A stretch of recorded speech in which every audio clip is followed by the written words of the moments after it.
네, 요즘 참 이 경제도 어렵고 잔혹한 사건 사고도 끊이지 않고 있는데 이럴 때일수록 정치권이라도 좀 제대로 국민의 안녕을 보살펴야 하는 것 아닙니까? 그런데요, 오히려 국민을 분노케 하는 정치권 인물들이 있어서 오늘 쾌도란마에서 한번 좀 이 국민을 정말 화나게 하는 정치인들을 좀 꼽아서 한번 좀 말씀을 나눠보도록 하겠습니다. 세 분과 함께 하겠습니다. 안녕하세요. 네, 안녕하세요. 반갑습니다. 많이 기다리셨죠? 예, 죄송합니다. 자, 지금부터 한번 세 분과 함께 말씀을 나눠보도록 하죠. 국민을 분노케 하는 정치인. 첫 번째, 누가 이렇게 화나게 하는 걸까요? 서영교 더민주 의원. 2년 동안 잘 버틴 거지. 그러니까, 이게, 이진공 교수님. 예. 지금 당내에서 서영교 의원에 대해서 징계 절차에 착수를 했는데요. 예.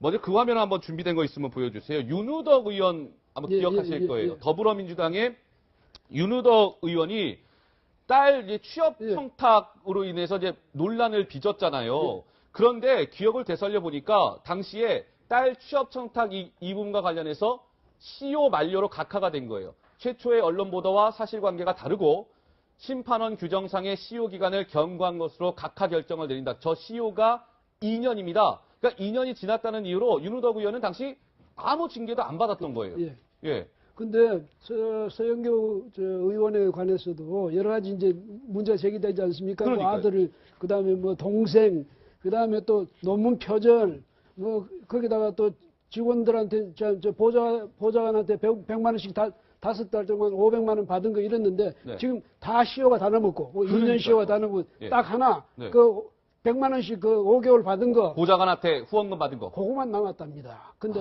그것도 뭐 작년인가까지 했으니까 내년만 되면 또 그 해결되겠네요. 그런 식으로 저분들은 아까 지금 말씀하셨는데 뭐 정말 국민들을 화나게 하는 건데 정치인들이 국민들을 걱정해주고 이렇게 해야 되는데 말이죠. 맨날 우리 국민이 정치인들 또 무슨 일 안 저지르나.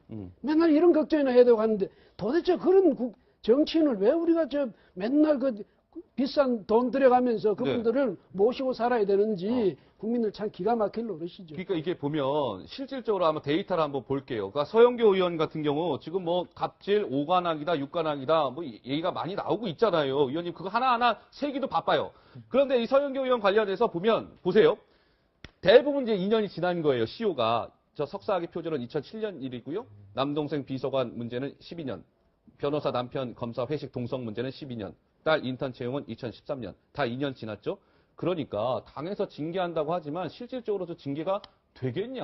이렇게 하고 얼렁뚱땅 넘어가는 거 아니야? 뭐 이런 지금 얘기가 나오는 거 아니겠습니까, 교수님? 뭐 국민 여러분께서 그렇게 보시고 있는 것 같은데 그동안 더민주를 비롯해서 정치권이 이런 행동을 되풀이해 왔거든요. 그러다 보니까 불신이 쌓인 건데 제가 볼 때 굳이 지금 당헌 당규에 따라서 징계를 하려면은 두 가지가 가능합니다. 일단 지난해에 보좌관에 매월 월급을 후원금으로 받는 식으로 해서 개인 한도액인 500만 원을 받은 부분, 이런 부분. 또 그리고 또 있습니다. 자신의 친동생을 5급 비서관으로 해서 이제 수행을 하면서 운전도 하고 뭐 늘 같이 있었다 이렇게 하지만은 친인척을 국회의원 보좌관으로 채용한 문제, 이 부분도 중요한 사안이 되는 거죠. 근데 더 우리가 짚고 넘어가야 될 부분들은 본인, 남편, 오빠, 딸 이런 부분들이 시효의 문제라기보다도 도덕적, 정치적인 접근이 필요하잖아요. 그런 부분에서 문제가 있기 때문에 더민주가 이번에 국민이 이해할 수 있는, 받아들일 수 있는 차원의 징계가 꼭 필요하지 않느냐 생각할 수 있겠죠.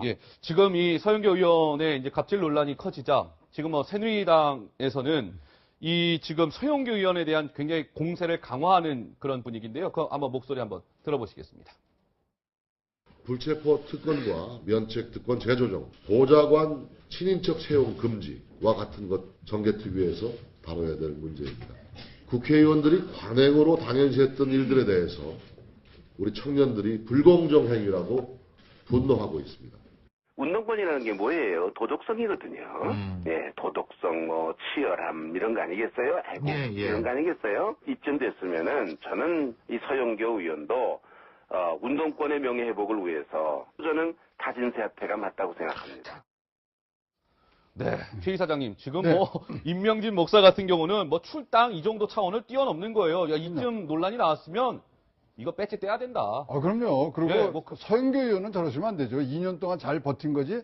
아니, 이분이 뭐 하신 거예요? 살인죄 공소시효 폐지 법안 내신 분이에요. 그다음에 아동 청소년 성보호법 공소시효 없애자고 하신 분이에요. 예. 그다음에 저 성범죄 가서 공소시효 그분이 이분이시거든요. 네, 네. 그래서 지금 국민을 분노케 하는 정치인이라서 4분 갖고 왔는데 뭐 더 많으실 텐데 대표적으로 자기가 한 말하고 예. 자기가 행동하는 거하고 굉장히 틀린 분 4분을 모신 것 같아요. 그래서 네. 딴 건 몰라도 예. 서영교 의원이 뭐 2년 동안 뭐 공소시효 얘기하고 그러면 예. 아니 되옵니다. 아니 되옵니다. 글쎄요, 만약에 더민주가 뭐 이 시효 문제를 앞세워서 만약에 징계 절차 없이 그냥 넘어간다면 아마 국민 여론이 용납치 않을 겁니다. 더민주의 앞으로 조치를 한번 지켜보도록 하고요. 두 번째 인물로 넘어가도록 하죠.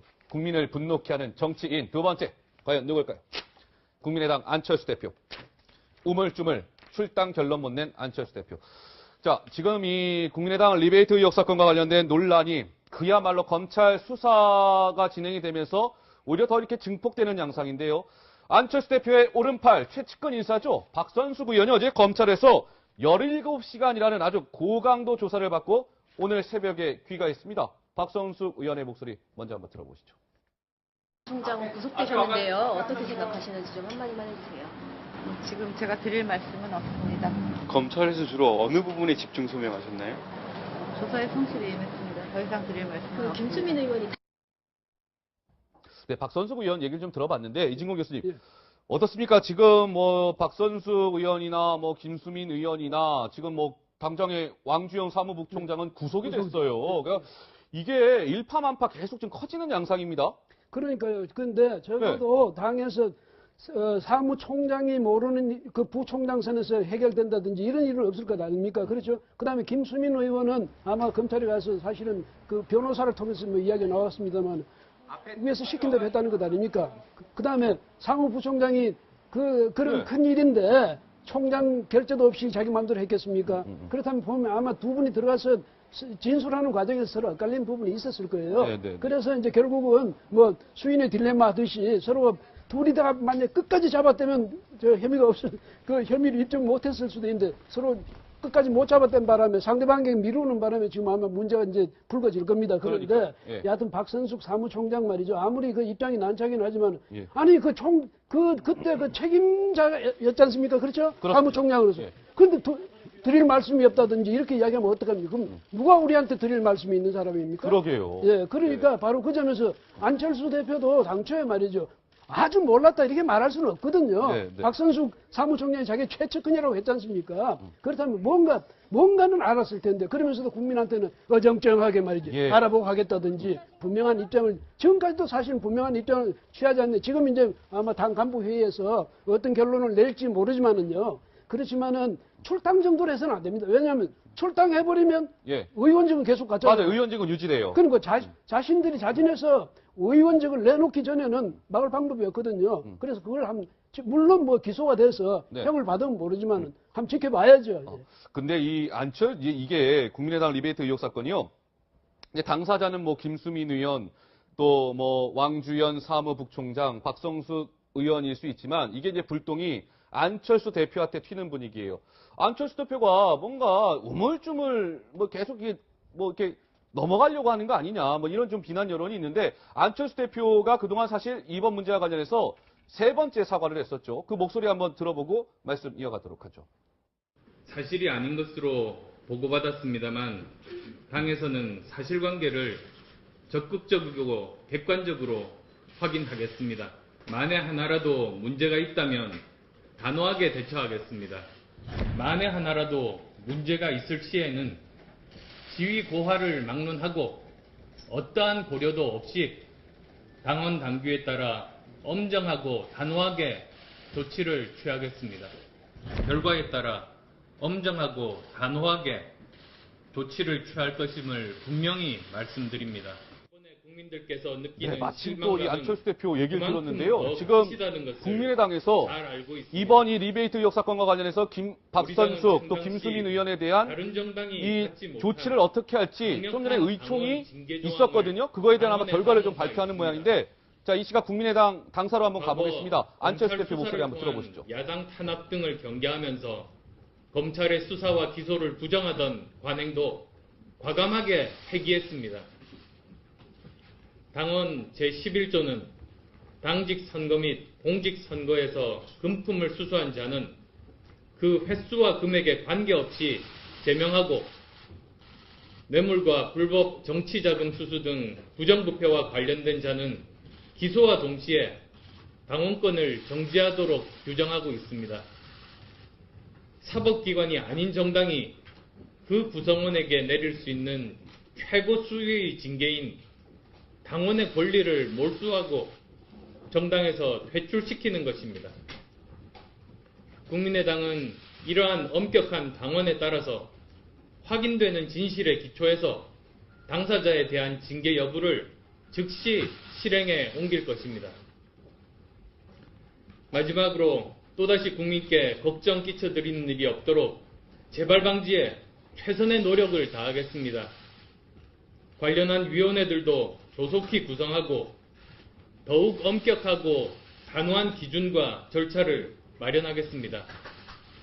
다시 한번 국민 여러분께 걱정을 끼쳐드려서 죄송하다는 말씀 드립니다. 안철수 대표 목소리를 좀 들어봤는데 어떻습니까, 현 교수님? 일단 뭐 이 당사자들에 대해서 어떻게 결론을 내렸다는 내용은 없는 것 같아요. 뭔가 이제 확인이 되면 뭐 이제 최고 수위의 징계를 내리겠다의 정도의 발언이었던 것 같습니다. 예. 지금 국민의당도 그렇고 안철수 대표가 사실 네. 초기 대응을 잘못했거든요. 사실이 아니다. 네. 6월 8일 날 검찰이 그 혐의를 적용하자마자 안철수 대표가 그렇게 이야기를 했고 네. 또 국민의당도 진상조사단을 만들었는데 맞습니다. 당내 의원 4명으로 해가지고 이틀 불과 지나가지고 사실 해명성에 발표를 해버렸습니다. 네. 그런데 그 이후에 사실관계가 하나둘 드러나면서 그 김수민 의원에서 점차 당으로 옮겨가는 게 확인이 되고 있거든요. 네, 네. 그러다 보니까 여론에 쫓겨서 어떤 조치를 하게 되는 것 같은데 네. 안철수 대표로서도 지금 그동안에 아까 말씀하셨듯이 3번의 사과를 했지만 그 부분으로서 국민 여론이 덮여질 수 있는 게 아니잖아요. 예, 예. 그러다 보니까 구체적인 부분이 나왔는데 사실은 가장 기초적으로 생각할 수 있는 게 당원권 정지입니다. 당원권 정지. 그거로는 의림이 없다라는 부분은 짚어지니까 네. 지금 사실 내용으로 검찰에서 기소하겠다고 적용한 내용만으로도 제가 볼 때 그 부분을 넘어서게 돼 있고 예. 기소가 당연히 될 것이기 때문에 네. 그 부분은 어렵고 그러다 보면은 결국 방금 언급한 것이 네. 안철수 대표가 언급한 것이 출당입니다. 출당. 근데 출당 조치란 것은 네. 이 지금 박선숙 전 사무총장이나 김수민 의원 두 분 다가 네. 그 비례대표입니다. 그러니까요. 비례대표는 출당이 되면 의원직이 유지가 됩니다. 아하, 예. 그러다 보니까 사실상 제대로 된 징계냐 하는 여론의 비판을 맞을 겁니다. 네. 그래서 일단 급하게 여론이 쫓기면서 내놨지만은 네. 수사 상황이나 이런 부분에서 상당히 국민의당과 안철수 대표의 목을 죄어가는 이런 상황으로 전개될 가능성이 높다고 봐야죠. 뭔가 지금 뭐 여러 가지 아까 뭐 안철수 대표 이야기를 한 것 같습니다만 뭔가 이거였잖아요. 이제 국민의당 리베이트 의혹 사건이 불거지고 난 다음에 국민의당이 뭔가 말은 사과를 하지만 구체적인 조치가 없다, 액션이 없다 이런 지적이 있었는데 여전히 지금 저 얘기만 들었을 때는 여전히 뭐 책임을 통감하고 국민께 죄송하고 뭐 이런 얘기는 나왔습니다만 뭔가 국민들이 납득할 만한 구체적인 실천 방안은 나온 게 없는 것 같아요. 뭐 보니까 자기하고는 아무런 관계없는 예. 그런 옆집 얘기하듯이 하는 게 국민을 분노케 하는 부분이거든요. 예, 예. 여기 지금 오늘 내가 안철수 대표가 앞에 계시면 한마디 해드리고 싶은 게 있어요. 어떻게 해요? 무엇이 중요한디? 중요한 게 뭔디? 한두 석의 의석을 잃는 게 중요한 게 아니고 국민의 신뢰를 잃는 게 중요한데 네. 뭐가 중요한지 모르신 것 같아요. 예, 예. 그거 빨리빨리 처리하고 이때 없게 지금 잘하고 뭐 일하는 국회 만든다 그러지 않습니까? 네, 네. 진짜로 뭐가 중요한지를 하실 때는 판단이 바로 어렸을 거예요. 네. 네. 알겠습니다. 자, 국민의당 얘기 좀 나눠봤습니다. 자, 다음 저희가 국민을 분노케 하는 정치인 세 번째 인물 과연 누굴까요? 뭐 공개하겠습니다. 박승춘 국가보훈처장 등장했습니다. 사퇴 거부한 불사조 보훈처장인데 오늘 박승춘 국가보훈처장이요 정무위원회 업무 보고를 위해서 국회의 모습을 드러냈는데 야당 의원들한테 아주 집중적인 사퇴 요구를 받았습니다. 그 당시 모습 영상을 통해 만나보시겠습니다. 사퇴할 용이 있습니까? 뭐 저는 저에게 주어진 그런 이 소임과 직책을 최선을 다해서 해왔다고 생각합니다. 따라서 제가 무슨 제 업무 때문에 사퇴를 해야 된다, 안 해야 된다 그런 생각을 하고 있지는 않습니다. 국회가 과반 이상으로 동의를 하면은 그 결정을 수용하실 거죠? 그걸 뭐 제가 수용하고 안 하고의 문제는 아닌 것 같습니다. 자, 오늘 국회의 모습을 드러낸 박승춘 국가보훈처장. 이진공 교수님, 예. 지금 야당이 얼마 전에 해임 촉구 결의안을 제출을 했어요. 예. 그런 상황에서 이제 오늘 박승춘 보훈처장이 국회의 모습을 드러내서 이제 어떤 모습이 연출될지 관심을 모았는데 여전히 보훈처장은 물러날 뜻이 없다. 뭐 이렇게 딱 선을 걷네요. 예, 근데 왜냐하면 국가보훈처장은 뭐 국회에서 그 해임 건의안을 낼 그 대상도 아니니까 그래서 이제 해임 촉구 결의안인가 뭐 그걸 내겠다는 예. 건데 5년 5개월 동안 이제 근무를 하고 있으니 근데 문제는 그겁니다. 야당에 밑보여서 그런 거냐 아니면 정말 대한민국 정체성이라든지 대통령의 정치 원칙 또 이 국정 원칙 여기에 위배돼서 그러냐 이 점은 분명히 가려야 되고요. 예. 그래서 말하자면 다만 야당에 의해서 밑보여서 그렇다 이러면 그것은 대통령이 정치적으로 결단할 문제죠. 왜냐하면 국회에서 과반수 이상이 촉구 결의안이든 무슨 뭐 그냥 건의든 이런 것을 과반수 이상이 통과를 시켰다면 이것은 예. 정치적인 과제가 되니까 대통령에게 떠넘겨진 정치적인 문제란 말이죠. 예, 예. 그러면 대통령이 거기서 어떤 결단을 내려서 그렇게 이제 뭐 사퇴케 한다든지 이렇게 네네. 해야지. 다만 이제 문제는 야당에게 잘못 보였으니까 무조건 쫓아낸다. 이런 의식이라면 그건 역시 또 문제다. 저는 그렇게 또 이게 보면은 이제 박승춘 처장에 대한 논란이 상당히 많습니다. 지금 최근에 또 좀 불거진 의혹도 있잖아요.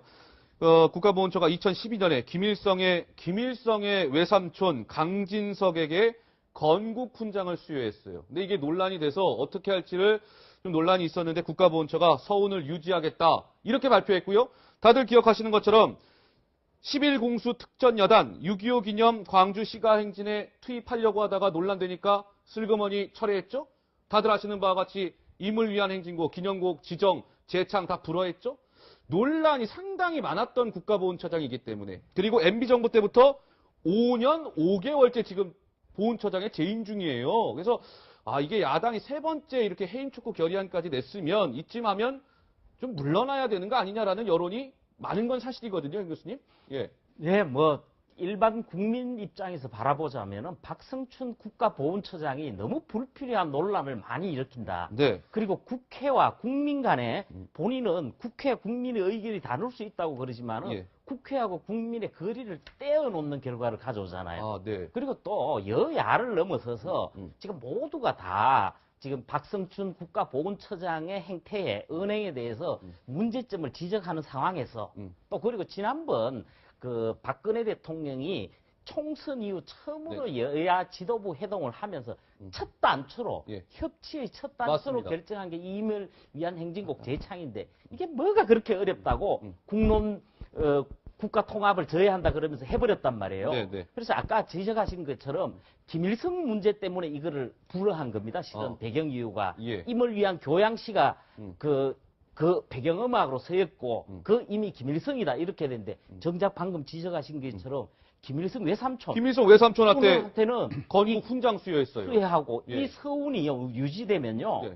본인은 390만 원을 받지만은 배우자나 직계후손도 매월 160만 원 보훈연금을 늘 받습니다. 그래서 이 부분은 가볍게 대할 수 없는 부분이고 사실 무엇보다 그 국민과 그 국회 차원에서 더 이상 이제 박성춘 국가보훈처장이 할 수 있는 입지는 없지 않느냐 이런 차원에서 대통령이 임명권자로서 한번 생각하실 상황이 되었다 이렇게 보여집니다. 자, 박성춘 국가보훈처장 오늘 국회의 모습을 드러냈는데 국회 출석해서 뭔가 야당 의원들의 이야기에 답변하는 태도나 이런 거와 관련해서도 좀 논란을 일으켰습니다.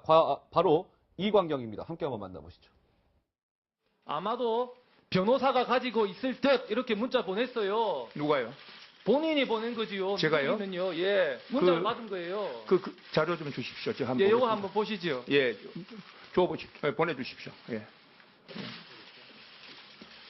이게 제가 보낸 걸로 되어 있습니까? 예, 문자 보내서 오세요. 뭐 어디서 뭐 약간 그 확인한 자료입니까? 아니, 그건 중요한 게 아니고 문자 보낸 적 있습니까? 없습니까? 아니 이 이렇게. 자료를 어디서 확인하신 겁니까? 묻는 말에 대답을 하세요. 예. 문자 보낸 적 있어요, 없어요? 아니 문자 보내기고 안 보내기를 떠나서 어디서 이 자료를 확인하신 겁니까? 네, 박선충 국가보훈처장의 모습을 봤는데요. 글쎄요, 뭐 박선충 국가보훈처장의 본인 거취에 대해서 스스로 결단을 내리던가 박근혜 대통령의 결단이 있어야 될 것 같은데 국민 여론은 과연 무엇을 바라고 있는지 좀 곰곰이 따져봐야 될 것 같습니다. 마지막, 저희가 국민을 분노케 하는 정치인 마지막 인물로 한번 가보겠습니다. 아이고, 좀 머네요. 네, 마지막 인물. 네, 더불어민주당의 아마 좀 생소하실 수도 있는데 김현권 의원입니다. 보시면 880만 원 받고도 후원금 요청한 의원님인데, 아니 최 교수님, 네. 농민대표로 비례대표 의원을 단 더민주의 김현권 의원인데 한 달에 세금 떼고 880만 원 받았는데도요, 그거 부족하다고 후원금 달라고 그래서 지금 논란을 또 사고 있습니다. 아유, 그러니까 저기 뒤에 있는 의원님들한테 물어봤어야죠. 우리 서영교 의원한테 물어봐서 예. 어떻게 그 보좌관들을 그거 하는지, 뭐 김수민이라서 어떻게 리베이트 받는지. 예. 자, 우리 순수 농민 출신이세요. 의성에서 크게 한우를 하고 계신데, 네. 자, 분명히 이제 활동을 많이 하시다 보니까 활동비라든가 이런 게 부족하신데, 자, 후원금은 후원금이고, 이게 880만 원은 참 우리 청년들에 봐서는 큰 돈이거든요. 네. 그거를 받으면서도 또 후원금을 후원금을 한다니까. 아. 이거는 후원금은요, 예. 정치를 잘하시면 우리가 자발적으로 다 내드립니다. 그러니까 이런 뭐 달라고 요청하지 마시고요. 의정활동 장해주세요. 지금 얼마나 우리가 42조를 넣고선도 농어촌이 안 살아나는데, 네. 거기에 대표로서 농촌 살려주시고요. 그랬을 때는 안 달라 그래도 저부터 먼저 내겠습니다. 그러니까요. 네. 예. 알겠습니다. 아유, 저희가 오늘 뭐 세 분 모시고 국민을 분노케 하는 정치인들을 좀 살펴봤는데, 분노케 하는 정치인이 아니라 대한민국 국민들을 기분 좋게 하는 정치인을 조만간 저희가 다룰 수 있었으면 좋겠습니다. 오늘 세 분 말씀 여기까지 듣겠습니다. 잘 들었습니다. 예, 고맙습니다. 고맙습니다. 감사합니다.